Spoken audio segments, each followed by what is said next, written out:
Hello and welcome to the first episode of the show that takes complex technology, cuts out the jargon, simplifies it, and makes it easy to understand. I'm Dr. G, and today I thought let's talk about something that's on everybody's mind, something quite topical, something that will affect everyone with or without a mobile phone. I am, of course, going to be talking about 5G. But what is 5G? How did we get to 5G? What are the advantages and disadvantages of 5G? What does it do? And the question on everybody's mind, is 5G dangerous?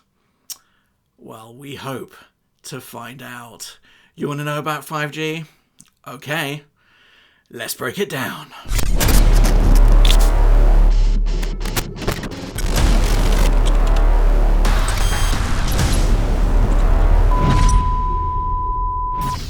Hello, I'm Dr. 4G, and I've been asked to talk to you today about 5 genes. So this is the first pair. It's a Levi's. I've got another pair over here, which are Wranglers. No. 5G is a state-of-the-art mobile phone network that is designed to have broadband, very high-speed broadband internet speeds, while being very responsive and allowing a lot more people to use the network at the same time. But to truly understand the advancements of 5G, we need to go back and have a look at telecommunications from the beginning and how they developed over time. Hello, I'm Dr. G-String, and I've got a sexy time machine! So to begin our journey on telecommunications, we could go right back to the beginning and talk about speech and sign language. But the problem with those is that speech can only travel as far as you can shout, and sign language only works as far as line of sight. The next step, of course, would be writing something down on a piece of paper, then giving that to someone, and they would be able to take it to another destination, and then that person would read what you've got, and of course, they will understand what you've just said. And that, of course, was the beginning of the postal service. Hello, I'm Dr. G-Spot, and I can provide you with a sexy mail service. So the next step after the postal service would probably be pigeon carriers, right? But not really. I don't think that counts, simply because the way that the pigeon carrier works is that you would take the pigeon with you to wherever you're going, and when you wanted to send a message, you would write it down and send it off with the pigeon, right? But there's only one place the pigeon knows to fly to, and that's home. So it's not very useful for sending messages to different destinations. So it doesn't really count. Ah, yes, that's right. I believe that was called Twitter. So the next step was the telegraph, and this started with the optical telegraph that used flag signals on towers that use line of sight to communicate very basic signals to each other, so they could get short messages. This evolved to the electric telegraph that used wires over long distances, and they were able to send short messages using Morse code. Now I think Dr. 4G is going to demonstrate how he uses the telegraph. What? This then evolved into the telephone, which started as a single line to a single destination, but then evolved again to allow telephone calls to be routed. At first, this would be routed manually using an operator. Hello, operator, and they would put you through. And then later on, this became automated. And this is what is now known as a circuit-switched network.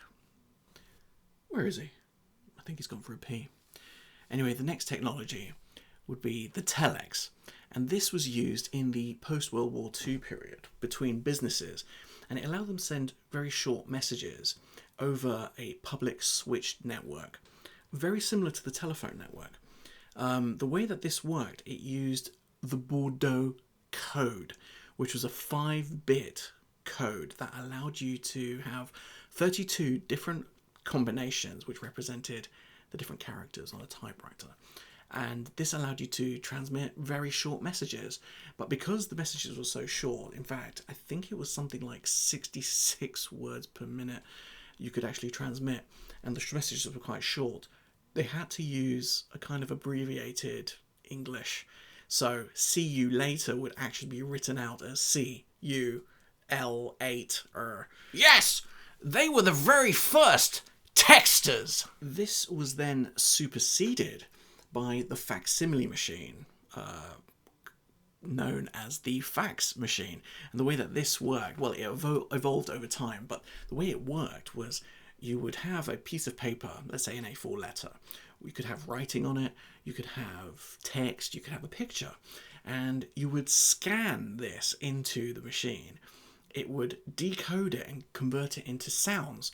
It would then call up another fax machine on the telephone line and just transmit this string of sounds, which it would then decode and convert back into text, and it would actually print it all back onto the blank piece of paper in a black and white image, and it would reconstruct your original page. Just the facts, ma'am. In the meantime, computers were developing, and what started with a room full of machines evolved into the size of just a desktop machine. So the way that the computers worked is that it would use an 8-bit binary code.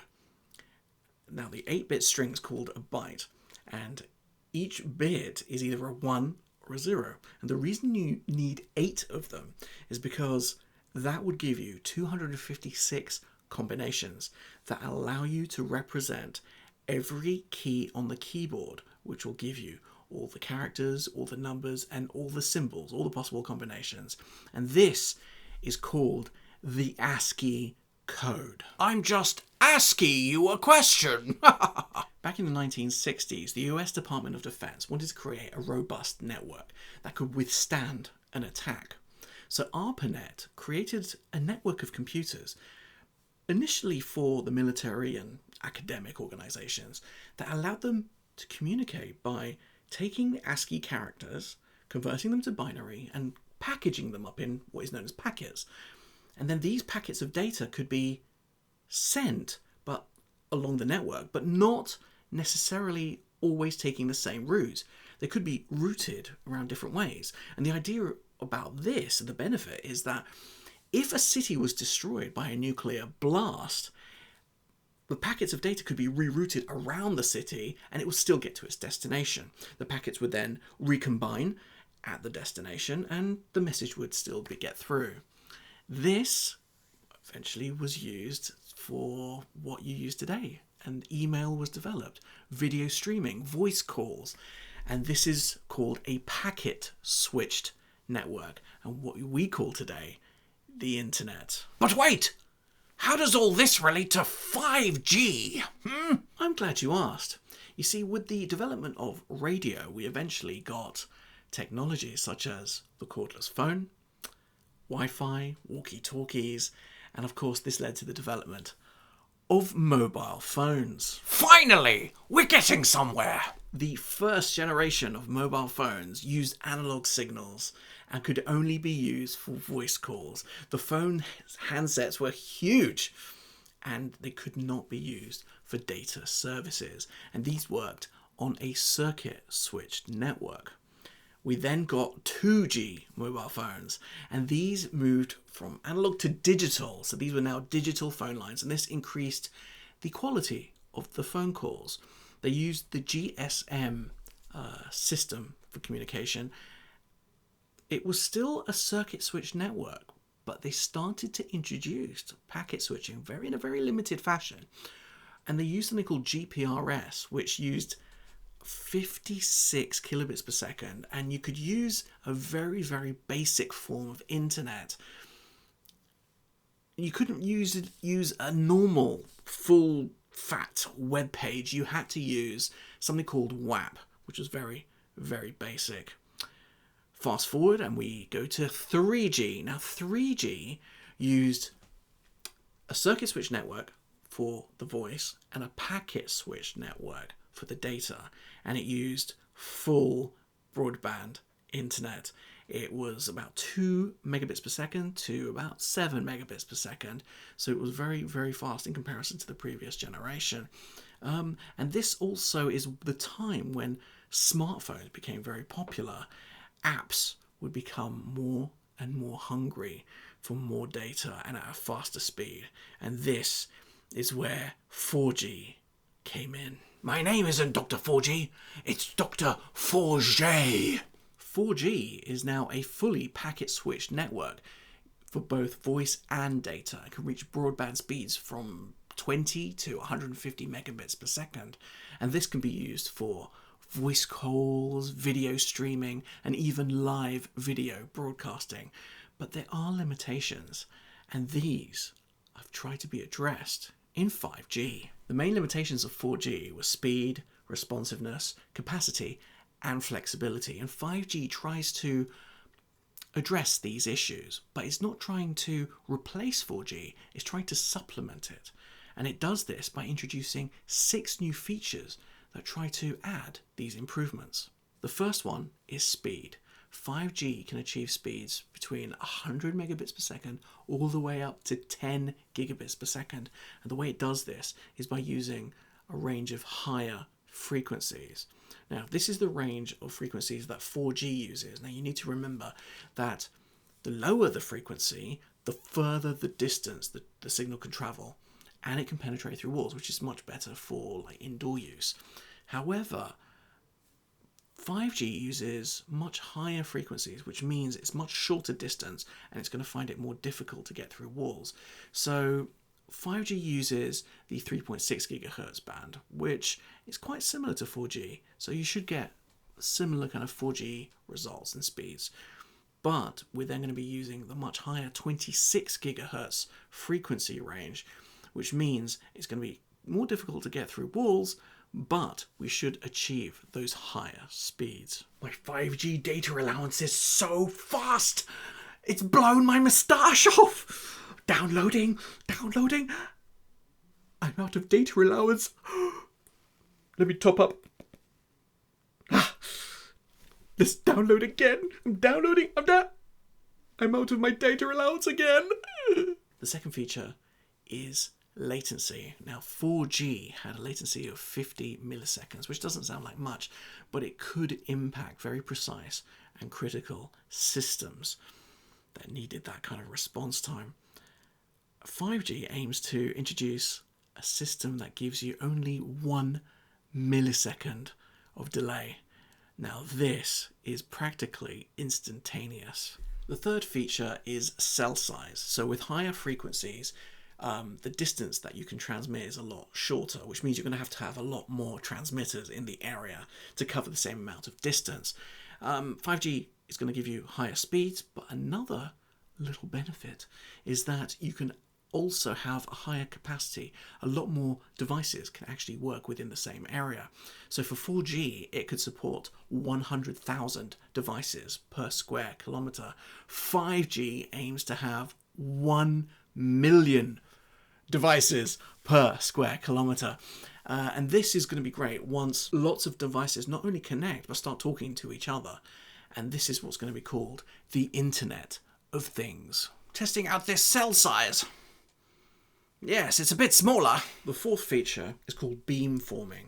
So with the new transmitters, they have the ability to actually work out which direction your signal is coming from. So if you're sending your mobile signal to the transmitter, it will know which is the best direction to send the signal back to you. And this is great because it can then send signals in opposite directions to different people, and it will prevent interference. The fifth feature is called massive MIMO, which stands for multiple input, multiple output. Now with 4G, you would have a transmitter that had about a dozen ports, which could be used for receiving and transmitting data at the same time. 5G has about 100 ports, which means you can have a lot more people using the system all at the same time. And the sixth brand new feature is full duplex. Now, normally, if you're using a phone system, you would need to have a separate frequency to send and a different frequency to receive. This is so you can talk to each other at the same time. The other way of doing it would be, if you're going to use the same frequency, you would talk, you would have to wait, and then you would receive the signal back. 5G introduces full duplex, which, using the same frequency, you could send signals back and forth in both directions at the same time using the same frequency. And this basically doubles the amount of connections that 5G will allow. Great! That means I can talk to myself more often! Yes! What? I'm out of data allowance. Damn it! What? I'm out of data allowance! Damn it! So what are the advantages of 5G? Well, the first is speed. You're going to have a lot faster speeds. The second will, of course, be responsiveness. There'll be very low latency, which is great, especially for applications that will use self-driving cars and, of course, remote surgery. Oh, this is so responsive. I'm at the most crucial point of the operation. I'm out of my data allowance. Damn it!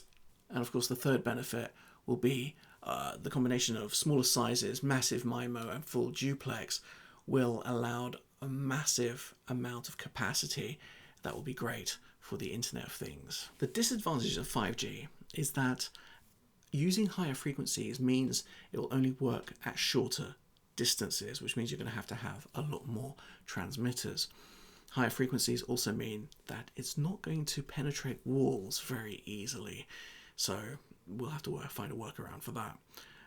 And also, high speed is great, but over time, the more and more people or the more and more devices that are within a cell, you'll actually share the bandwidth. And this is how it works with all the mobile networks. The more people within a cell means you're sharing the bandwidth, and this is called contention, which means that over time, your internet speed will actually slow down, and you never really get the full speed that they say you're going to get anyway. But the one thing that is on everyone's mind is the fear of 5G. And the question is 5G dangerous? There are a lot of theories online that think that there are many health risks, but the truth is there aren't really any studies that have been done to prove it one way or another. So we're going to have to use our logic and look into this a little bit deeper. So let's take a look at technology that we already know. Let's look at something like Wi-Fi. When Wi-Fi first came out, people were saying, oh, it's dangerous, it's going to be a massive health risk, but we don't really hear about that anymore. So the question is Wi-Fi dangerous? Well, you probably think not. But Wi-Fi actually works on the same frequency as your microwave oven, 2.4 gigahertz or thereabouts. But you never hear about anyone getting cooked alive with a Wi-Fi router. Why is that? It uses a similar frequency. Well, the reason isn't really to do with the frequency as such. It's more to do with the power output. You see, a microwave oven uses 1,200 watts of power in a concentrated beam that kind of cooks the food, actually cooks the water molecules in the food. But a Wi-Fi router, how much energy does that actually use? Looking it up, a Wi-Fi router only uses 100 milliwatts. So how much is 100 milliwatts? I mean, well, let's do a little conversion. 100 milliwatts actually works out to 0.1 of a single watt. So 0.1 of a watt compared to 1,200 watts. You can see here that there is a massive difference. And so that is pretty much the reason why Wi-Fi is not going to have the same effect as a microwave oven. We can now apply the same logic to 5G. Now, some people claim that there is a military weapon out there called the active denial system. And this is designed to disperse crowds, and it uses the 95 gigahertz band, the frequency band. Well, the first thing is that no 5G system currently uses the 95 gigahertz frequency band. In Europe, we're only using 3.6 gigahertz and 26 gigahertz. So, first of all, that's not an issue. But let's say, for argument's sake, that it is. Okay, so the military system outputs 100 kilowatts of energy, and what it does is, if it hits you with it, your skin starts to feel like it's on fire, and you quickly jump out of the way. And the moment you jump out of the way of the beam, your skin returns to normal. Okay, so let's see what happens with 5G signals. Now, an indoor 5G router, again, would be 100 milliwatts. But for an outdoor router, let's say the most powerful one that would be available for a city-wide system is 20,000 milliwatts, which actually works out to 20 watts. So if we look at that, I think the numbers are something like, if you compare the indoor router of 100 milliwatts, compare that, that's 0.1 watt, but compared to kilowatts, that's like 0.000, I've got it written down here somewhere, it's like 0.0001 of a kilowatt. And for the 20,000 milliwatts, that works out as 20 watts, which is 0.02 kilowatts. Okay, and that's the most powerful one. 0.02 kilowatts compared to 100 kilowatts. So it's pretty much negligible.